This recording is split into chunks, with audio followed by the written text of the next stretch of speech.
આજકાલ યુટ્યુબ પર ઘેવરની રેસીપી બહુ આવે છે, તો મેં વિચાર્યું ચલો આજે હું પણ ટ્રાય કરું. આજે મેં ઘેવર બનાવવાનો ટ્રાય કર્યો છે. મેં આ બેટર બનાવ્યું હતું. બેટરમાં આપણે ઘી લીધું હતું અને આઈસ લીધું હતું અને એને સારી રીતના ક્રીમી ટેક્સચરમાં લાવી અને આવી રીતના ઠંડુ પાણી ઉમેરી અને આવી રીતના એકદમ પતલું બેટર બનાવ્યું હતું. યસ. અને પછી એકદમ ગરમ આપણે થોડો મેદો પણ એડ કર્યો હતો.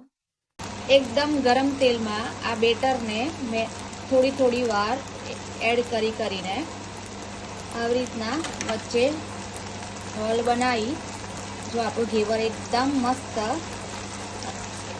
થઈ રહ્યું છે. બટ ફર્સ્ટ ટાઈમનું રિઝલ્ટ પણ સારું છે.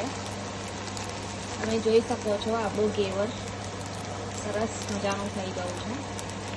થોડું એને થવા દઈએ, બ્રાઉની થવા દઈએ, પછી આપણે એને કાઢીશું.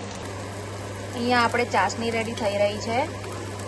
સાઈડમાં રબડી મેં ઠંડી થવા મૂકી દીધી છે. ઘેવર આપણું થઈ રહ્યું છે. ફર્સ્ટ ઘેવર મારું તમને બતાવું. આ આપણે ફર્સ્ટ ટાઈમ બનાવ્યું છે. મસ્ત રબડી. તમે જોઈ શકો છો આપણી ચાસણી મસ્ત એકદમ સરસ થઈ ગઈ છે. રેડી છે આપણા ઘેવર. હવે આપણે ઘેવરની ઉપર આપણે જે ચાસણી બનાવી હતી એ થોડી આપણે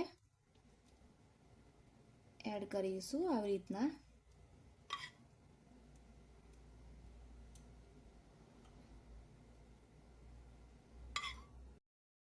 ત્યારબાદ આપણે જે રબડી બનાવી હતી એકદમ મસ્ત ઘાટી હવે એને આપણે એડ કરીશું આ રીતના.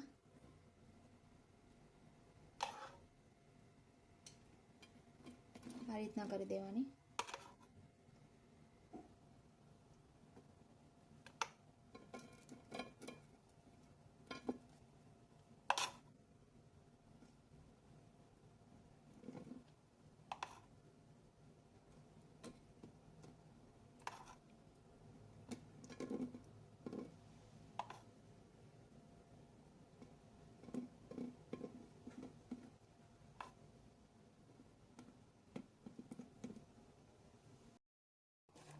ત્યારબાદ આપણે જે ડ્રાય ફ્રૂટ્સ છે એને આપણે ડેકોરેશન કરી દઈએ એનાથી.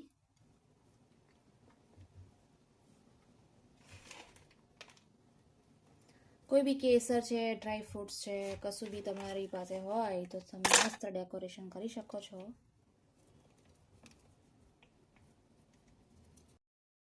તમે જોઈ શકો છો ઘેવર આપણું રેડી છે.